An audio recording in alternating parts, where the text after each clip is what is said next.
வட மாநிலங்களில் கொடுமையிலும் கொடுமை நிகழ்கிறதை உடன் பிறந்தார்கள். தாழ்த்தப்பட்ட பிள்ளைகள் கிணற்றில் தண்ணி அள்ளி தாகத்திற்கு குடித்தார்கள் என்பதற்காக அடிப்பது, கட்டி வைத்து உதைப்பது, தூக்கிலிடுவது கொடுமை. இந்த நாடு போல வேற எங்கேயாவது ஒரு நாடை நீங்கள் பார்த்ததுண்டா என்று சிந்தியுங்கள். ஒரு விலங்கியல் காப்பகம், ஒரு உயிரியல் பூங்கா, ஒரு சிங்கத்தின் பேர் அக்பர், பெண் சிங்கத்தின் பேர் சீதா. இது ரெண்டையும் இணை சேர விடாமல் இது அக்பர் என்று இருக்கிறதா, இஸ்லாமிய சிங்கமா, அது சீதா என்று இருக்கிறதா, அது இந்து சிங்கமா? இந்த மாதிரி அறிவார்ந்த ஒரு நாட்டில் நீங்கள் வாழ்வதற்கு நாம் எல்லோரும் வெக்கி தலைகுனிய வேண்டும்.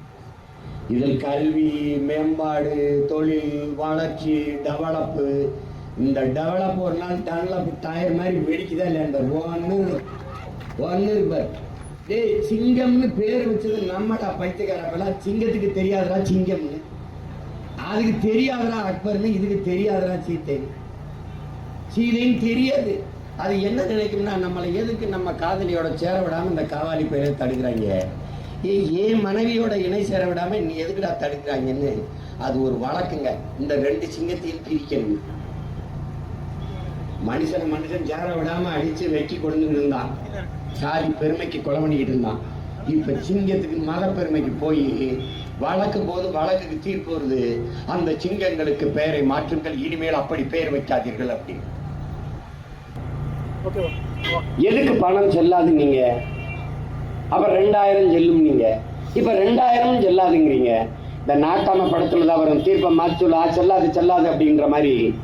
இவங்களை மாதிரி ஒரு கொடுமைக்காரங்களை நீங்க உலக வரலாற்றை சந்திக்க முடியாது. குஜராத்தில் இவர் ஆண்ட ஆட்சியில, நம்ம ஐயா மோடி அவர்கள் ஆட்சி செய்த மாநிலத்தில் ட்ரம்ப் வரும்போதுங்க குடிசைகள் இருக்குதுங்க. குடிசைகளை மறைக்க 7 அடியில மதில் சுவர் கட்டினாருங்க.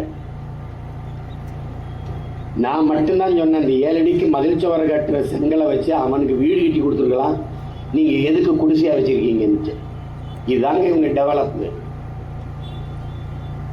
தாய்க்கு உடம்புக்கு முடியல. ஒரு மகன் ஒரு தோள்பட்டையிலையும் இன்னொரு மகன் இன்னொரு தோள்பட்டையிலையும் ஒரு கட்டையை வச்சு நடுவால தொட்டியை கட்டி தூக்கிட்டு போறாங்க மருத்துவமனைக்கு 3 கிலோமீட்டர். ஒரு அவசர ஊர்தி இல்லைங்க, இறந்து போயிட்டாங்க மனைவி. தூக்கி வீட்டுக்கு கொண்டு போக காசு கொடுக்க ஆம்புலன்ஸ் காசு இல்லைங்க, ஆம்புலன்ஸ் வரமாட்டேங்குது, ஆம்புலன்ஸ் இல்லை. என்ன பண்ணுறதுங்க, சைக்கிள் பார் இருக்குல்ல அதில் கட்டி தூக்கிட்டு போயிடான். இதெல்லாம் வளர்ச்சியில் வருது, இதெல்லாம் வளர்ச்சியில் வந்துடுது. இங்கே வளர்ச்சி எப்படி கட்டமைக்கப்படுதில்லை உடன் வந்தார்களே.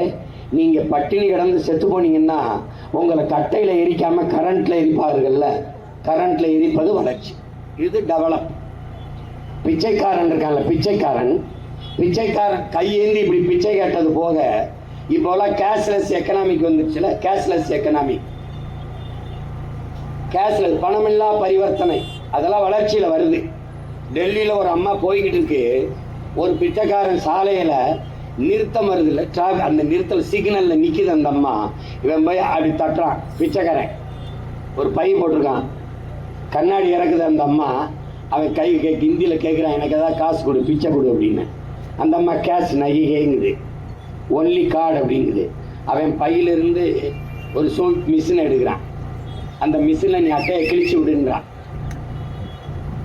எப்படி இருக்கு பாரு, பிச்சைக்காரன் சோய்ப்பு மிஷின் வச்சு பிச்சை எடுக்கிற அளவுக்கு வளர்ந்துட்டான். இதை வளர்ச்சி என்று இந்த அரசு கட்டமைக்குது, இந்த நாடு, ஐயா மோடியுடைய அரசு. உங்க பிள்ளை நான் தான் கேட்டேன், பிச்சைக்காரன் சோய்ப்பு மிஷின் வச்சு எடுக்கிறதல்ல பிச்சை வளர்ச்சி. பிச்சைக்காரனே இல்லாத நாட்டை உருவாக்குவதுதான் வளர்ச்சி.